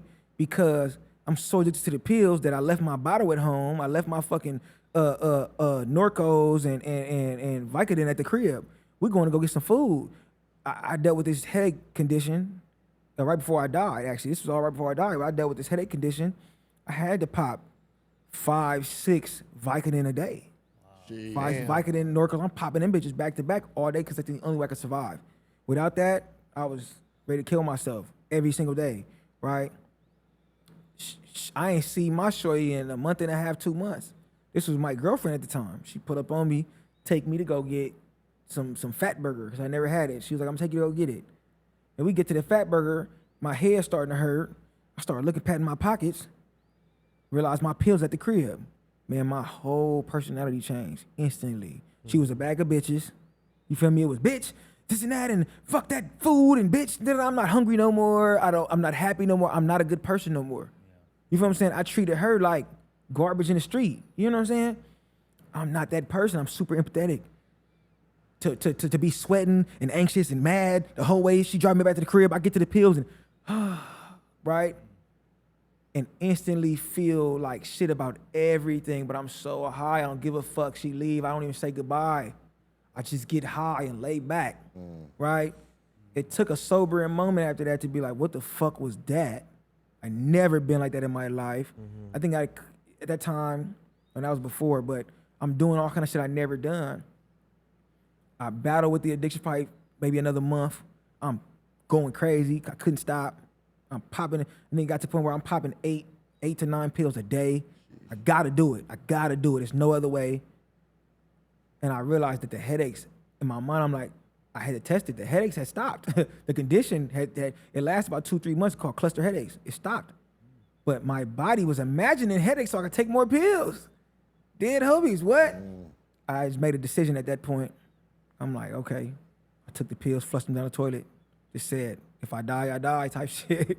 You feel me? And then ironically, I died like a month later. Damn me. That was around 19, but I died a month later. Wow. Yeah, homies. You feel me? But not from the pills. I did cold turkey quit them pills. I was fucked up. I was fucked up by that. But I cold turkey quit them bitches. But this song, I tried to channel that. You know, that same feeling that them pills down there was equal to my bitch. Them pills maybe was more important than my bitch. Off the back. But as soon as I got sober, I instantly called her. I instantly felt like shit. I instantly wanted her to come over. You feel me? It's like, damn, I love you, but I love this. Yeah. I do love this. Ooh, but I love you. But pussy is the second most addictive thing I ever had. You feel me? Like, Sure. Yeah, sometimes we got to hit rock bottom in order to discover ourselves, find ourselves, and find new heights for ourselves. And I think you really found that in your new project and in your new sound. I think we even spoke earlier, and we're like, man, you have such and not just and I hope you don't take this the wrong way, a commercial sound in that it's so easy and great to listen to that I feel like it can be marketed towards anyone. Yeah. man. I feel like the potential is enormous, and you're Thank you. just Yeah, on it the is. come up, and I feel like, there's only great things for you to come. Thanks. And No, you're right. thank you, You bro. don't have a whack record at all. Like, Thank you don't you, have a bro. whack record. So when he said you're the most commercial, like I know what he meant. Yeah. Like out of everybody that we've had here, like you're the one that meaning like, because we see the songwriting in there. So Yeah. you could pop out anytime. You Yeah. could land on any album. Facts. You could work with anybody and make a great record. Facts. You have that range. Listen, man, and one day, obviously, if we ever just all hanging out, I'm gonna play y'all some shit that y'all didn't even know was in my bag. You Yeah. know what I'm saying? But I feel like just hopefully, if all goes well, that shit will just come out one day. You know what I'm saying? I'll be able to touch different markets, pop, whatever. Yeah. I want to be able to work with all types of artists. I want to do a song with Bad Bunny one day. I Ooh, want to be able to fire. do Hell yeah. different records with different artists. I want to be able to pull Andre 3000 like Frank Frank Ocean did. It's one of my favorite Yeah. artists. When Frank Ocean Shout got out Frank fucking Ocean. Same. Andre out of his fucking cocoon to Yeah. come lay that fucking That- verse and Only you know what I'm Frank saying? Ocean could do that though. You feel me? Frank Ocean would One of my have favorite backup songs, vocals man. from Beyonce, bro. Like Oh, nothing. God. You feel me? And I hope that if I'm blessed enough that I can pull some of them good peoples out of their cocoon. You feel what I'm hell saying? yeah. To get that verse, to get that, you know what I'm saying? And like nigga, I want to pull that shit out of. Yeah. I want to be able to do that because I love that type of shit and I care so much yeah. about that type of shit. You know what I'm saying? Like Yeah. I don't mind being labeled commercial, only because I'm fans of a lot of shit that niggas call commercial, and I Good don't. songwriting, bro. It's good songwriting at the end of the day. Well, it goes bro. back to the poetry, right? You always Yeah. had good songwriting. Like Facts. that comes from the poetry Songwriting too. is the core. That's Yeah, where it all for sure. starts from. Everything else was built on top of songwriting. You feel me? On top of message writing, really, because poetry is more message writing. You feel me? It's creative message writing. You want to be able to say something in a way that impresses people. I tell people all the time, whenever they having a conversation about artists and rapping with me, when niggas want to be like, this artist so hard, this artist so dope. And I say, okay, turn the beat off. Turn the beat off and tell them to rap that verse in front of me. Or anybody, or another rapper I think is dope. If you turned the beat off and you had them rap that verse, whoop-de-whoop, would they still be a dope rapper to you? The answer is usually no. If a person being honest, right? The answer is usually no. Doesn't mean they don't belong in music. That don't mean that they not dope. That don't mean Yachty not fire. You know what I'm saying? But it do mean that I hate that everybody get labeled a rapper. Everybody get labeled a lyricist. Everybody get labeled this and that. If you turn that beat off, you turn the auto-tune off, and you just go lyrics, 80% bunk, Yeah. 80% garbage. And I say 80% because maybe it's 50% that's garbage for real, but of the 50% that's actually dope, 30% of them is getting written by niggas like me. Yeah. You know what I'm saying? 30% is somebody else who's actually dope with words, helping this person with dope delivery make a fire song. You feel me? I don't want to get too caught up in that because I don't mind songwriters. I never judged Drake for songwriting. Let me get right there. Yeah, Kendrick whooped him in that battle, but Facts. I never want a nigga to jump on the bandwagon of killing Drake off for having ghostwriters because I'm a nigga that wrote for niggas that was dope writers. Yeah. I wrote for niggas that was amazing. They could write their own songs without me. Also, like If I was Dre, never there. we had Dre, we had Kanye West. you Oh know, God, they have a Kanye team. had plenty of ghostwriters. Yeah, plenty. Do I believe that if Kanye pen a verse right now, I'ma love it. Yeah. I do that mean that yes, a million niggas wrote for Kanye? Hell yeah. But I think if me and Kanye sat in the room and Cuz just wrote a rap, I'm gonna think that shit fire. I'm gonna think he gonna have at least a quotable. He wasn't bar heavy. was But he was quotable quotable as fuck, heavy. though, as He was fuck. quotable heavy, nigga. Kendrick is quotable heavy too. He was quotable heavy, nigga. I think that's his talent. Yeah. That's a crazy talent. Yep. You feel me? My goal is to be as quotable heavy as some of these niggas. If I can be as quotable heavy as fucking Kanye and Kendrick, Shoo. bro, I've accomplished a thing. I'm not as quotable as them niggas. They are some of the most quotable niggas in the world. That's two of my like gods right there. Yeah, bro. Kanye and Kendrick. You feel me? So it's like, yeah, bro. Yeah. So what can let's talk about the new album now. It's coming out February, right? Yep, February. February. What can we expect? What or is it like is it gonna be a new you? Maybe if you heard the music that I put out now, it's gonna be a new me for sure. It's gonna be something that you never heard. You're not gonna know what's coming next. You feel me? That shit is an anxiety attack, bro. You feel what I'm saying? I'm not gonna get too deep into it because it's still a little bit under construction. Yeah. You feel me? But you know what I can say is when I died, it took me all the years leading up to this point to recover from that shit. You feel what I'm saying?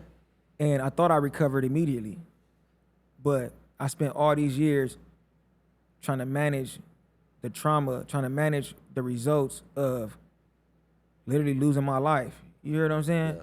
Like, nigga, I'm a person that come from trauma. You feel what I'm saying? We all did. My mama come from trauma. We all do. Yeah.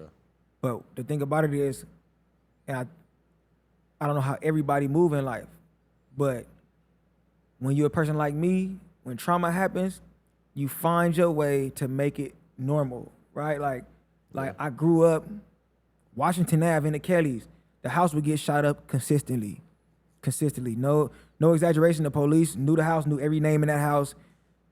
The neighbors would call the police constantly. That house was getting shot up. It was squabbles in front of that house. My first time getting taught how to fight was in front of that house. That was a dangerous house to be at. Niggas start shooting at the house, you gotta hit the floor. At 4 years old, if I heard a car backfired, I would hit the ground anywhere I was at. People used to laugh. No, I didn't give a fuck. I didn't want to die. Yeah. You feel me? But you find a way to laugh it off. You know what I'm saying? And so when I died, shit, I was back on the block. Nigga, I was in a coma for 3 days, woke up, learned how to walk again, was back on the block maybe within 3 weeks, 2 weeks. Sheesh. You know what I'm saying? Like I didn't just die, nigga. Like I didn't just heart stop, breathing stop, everything. You feel what I'm saying? Yeah. So it's like, I told myself shit was smooth. Yeah, homies. Almost squabbled my uncle within the first 2 months that he's fresh out of prison and shit. Nigga, me and him down there get into it. I'm trying to feel my hands and feet numb and shit. They had to nerf you. You feel me? On God, they had to nerf me. You feel me? Even though that nigga Superman, TC Superman, their homies don't give a fuck, right? So it's like I'm finna squabble Superman, and I just learned how to walk again a month ago. Sheesh. You feel me? I'm back on the block trying to be with the homies. So this album is really about my recovery and getting back to this point now. You feel me? So that's what's coming next. And so it is a lot more serious. It is a lot more. It's a different artist altogether, maybe, but I hope people can understand that, like, nigga, it's gonna be a lot of back and forth with that with me, because I'm just making what I feel. You feel me? Yep. I'm just making what I feel. AC played beats and it brought me to that space, and I was just so happened to be healing at the time and understanding myself. So, yeah, we'll talk about it more. The album coming in February. We got more time to come link back up. We gotta definitely run it back too. Oh God, I'm excited, bro. I'm excited to find out like there's a dope ass artist from Compton. You know what I mean? Yeah. For the fresh sound and something that I could like pass on to the youth as well. You know oh what I mean? God, you know, water, man, something in the water. And Compton, Yeah. we know the truth. Something in the water for 3 sure. square miles, man. How many greats come out of Compton? To this day, right? Something in the water, bro. There's Yeah, something- homies, definitely something in the right? water. I'm a personification of that. Yeah, and Shout out music to and sports everybody. and everything. Yeah. Oh God, Yeah. Game, fucking Serena, Kendrick, yeah. Easy E, Ketty, and them homies, fucking shit. What's bro name from Nutty? One of the best battle rappers out right now from Nutty. Geechee Gotti. Oh, man, yeah, what? Geechee And I'm Gotti. critical of battle rappers. I'm not giving niggas no praise. Dead homies. That is a nigga with that. I was so happy that he was a nigga. I'm so disappointed when niggas represent me in one way or another, and then they fail tremendously. Man, I'm so proud that a nigga from Compton came out there battle rapping and didn't just lean on the fact that he was a street nigga. No, bars. And he's a real nigga. He's really went through everything and really got bars. You taking the time out to think, bro. Your brain really worked. Yeah, homies, your brain really worked. And you competing with some of my favorite battle rappers, he's up there with them. Oh man, something in the water, bro. It is. in the I water. swear to God, with the Something dead in the homies. water. It's Water, something. man. It's something, bro. You're incredibly inspirational, man. God, you know, for we sure. are all part of LA, born and raised, Oh, and I God. feel like our mission here is to uplift voices, and Yeah. we're so proud to be able to uplift yours and share with Man. the world. Man, I appreciate What do you y'all, bro. imagine 20, 30 years from down the line? What do you think your music is gonna? What type of stamp do you think is gonna leave on Los Angeles? Shit. If hopefully, right? Because I'm not gonna lie. I don't think that far ahead. Maybe I should, but that's a conversation. But as a nigga that didn't think I would be alive right now, genuinely never thought that. You feel me? I would live this long. Hopefully I can just touch some people, and the people I touch, it was what it was. It meant what it meant to them. You know what I'm saying? Obviously, I want to have those moments where I can have something that affects millions of people at the same time, right? Like that's gonna be fun, but nothing is forever, bro. This shit ain't forever. I don't know. Shit. What's my boy that was in Wakanda Forever, man? The lead. Chadwick Boseman. Chadwick Boseman. Yeah. You know, when he passed away, as a nigga that was dealing with constant anxiety, I thought I was gonna die every single day since my accident. There was never a day that passed where I thought I was gonna survive the day. When he passed away, it gave me some type of confidence, because none of us knew he was struggling with cancer. None of us knew he was on that screen and knew his time was limited, right? And I said to myself, damn, if bro can troop through that and still be amazing in so many ways, bro, hell yeah. then if I only make it to next year, then I need to just be amazing in this year that's coming up. That's what made me start dropping. That's part of what made me start thinking about life different, start healing from my trauma. His death made me realize that I'm fearing something that's gonna come regardless, whether it's 80 or 30. It's coming. It's coming. Do you feel me? So he knew his time was coming. And bro still got up there and acted every scene and went to the gym and worked out. And And stunts and everything. what? Yeah. I said, oh, okay, so I'm having all these anxiety attacks every day and fucked up for the past 10 years straight. And bro going through it in a worse way in a shorter amount of time and still performed at the highest level. the Dead highest homies. level. Okay, I'm being a bitch then. Oh, dead homies. I can't be a bitch. So, you know what I'm saying? I don't know what's 30 years gonna hold for me. I don't know if I'm making it 30 years, bro. I didn't heal that much. I didn't heal to think that I'm finna live 30 years. The fuck? People die every day. I don't think I'm making it 30 years. But whatever time I got it, whatever I create, I hope that I can have that moment. That moment where or moments where everything you say, people feeling it and in mass, and it can reach so many people, and we can all sing together. We can all turn up together. We can all. It ain't necessarily about all the praise, cause you know what I'm saying, I don't even like people that much, but I care for people though. Yeah. Right.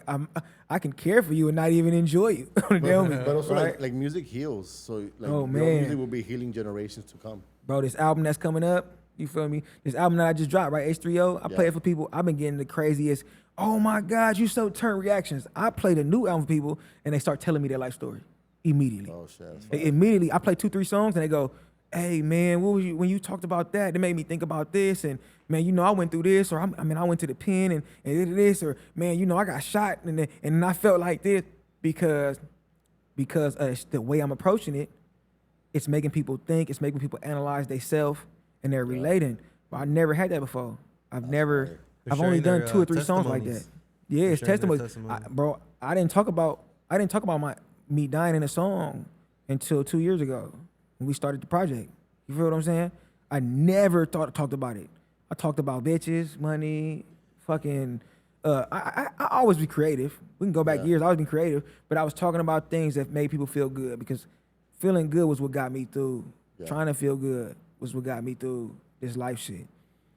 I never understood until I started making this project, this next project that's coming out, that you talk about your trauma not to get attention, but to help people through their shit.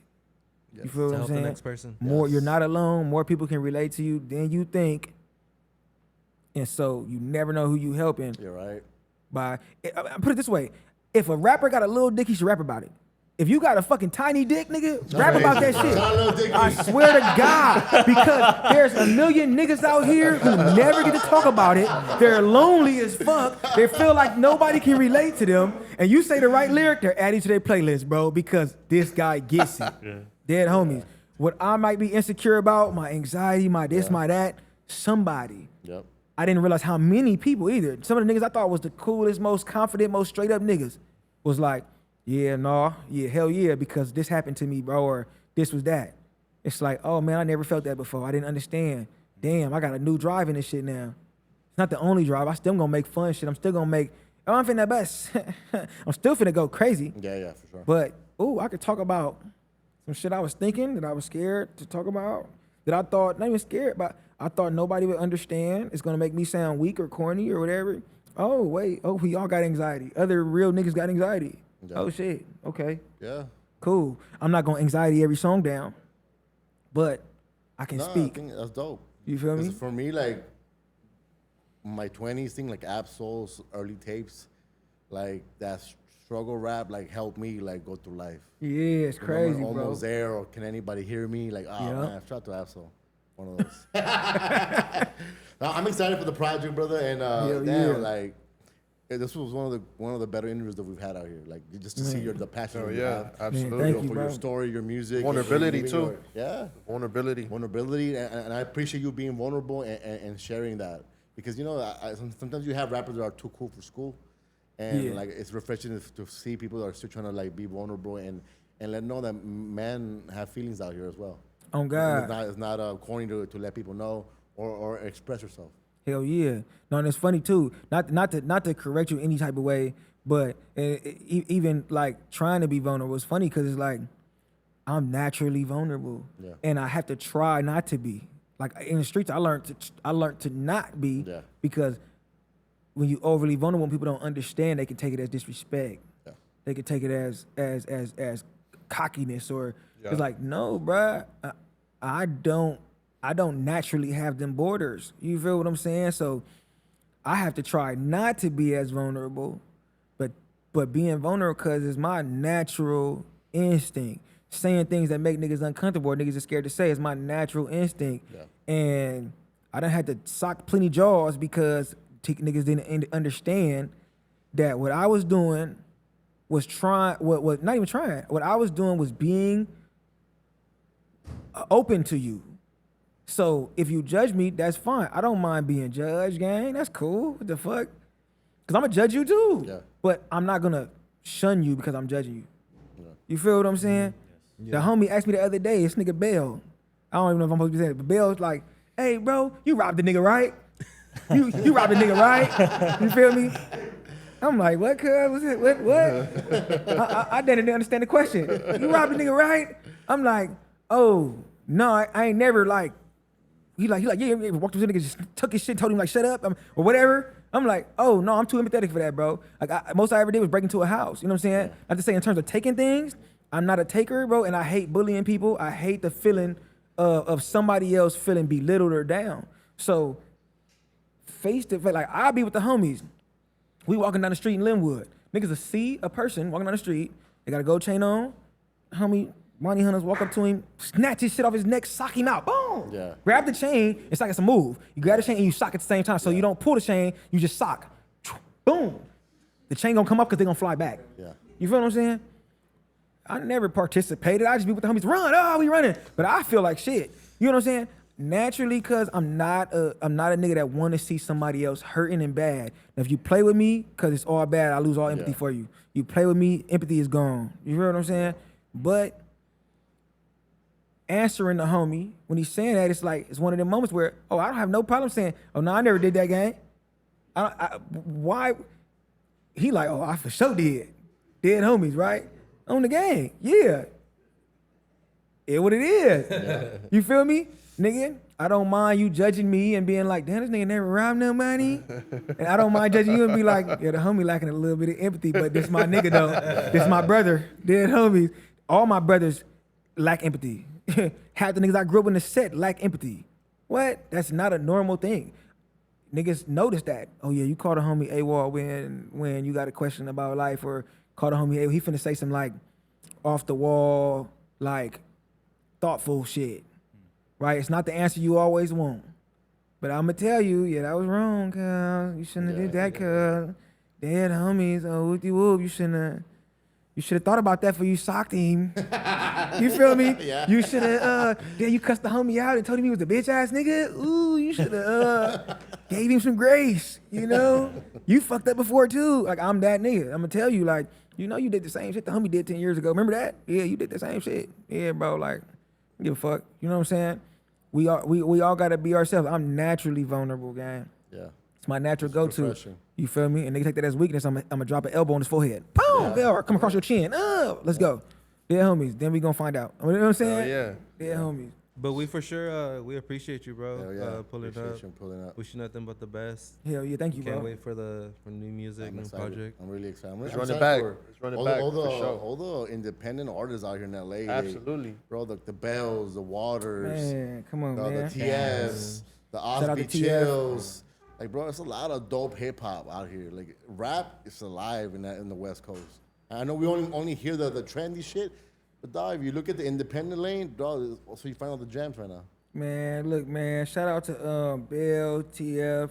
Shout out to Damo Genesis for Damo even hosting Genesis. us. Shout out to Tyler for popping out at that show. out I did Tyler. not expect to be performing on the same stage as Tyler was gonna That's come out 5 minutes crazy. later. Shout out to ISIS, you know, just some new hot shit. Shout out to Paris, Texas. Man, it's so many great artists. Yesterday, August recipes, Channel Tress. If you ain't heard, Channel I got Tress a- is fire, bro. Channel Tress. One of my dogs grew up with him. Damn. Glad he Huey put me on this Briss. album. You know what I'm saying? Huey Briss. There's so many great artists out here and great producers. AC Mikey Keys, T Reg. There's so many great producers. My nigga Acronym from Texas, but he was out here, living out here for 3 years. So when he did 2 songs on that project, Yeah. my nigga Acronym is one of the best producers I know. Bro just moved back to Texas right now, so anybody in Texas that's seeing this, tap in with Acronym. You feel me? He fucking with Trap Frey. That's a great artist from Texas too. But yeah, it's a lot of it's so much talent out here, bro. It's so much talent in the land, especially. Hell yeah. Hopefully I get to work with a lot of them niggas too. Hopefully, you know what I'm saying? We'll see what happens when I get to dropping more music. Yeah. Hell You yeah. feel me? Appreciate it. Any last words? Good, bro. Make sure you guys follow Water and all his social media platforms and get ready for February, dog. Oh I'm God, excited. RIP.water, WATR. Yeah. Thank All you, right, bro. and we are out. It's lit. Peace. Flavor.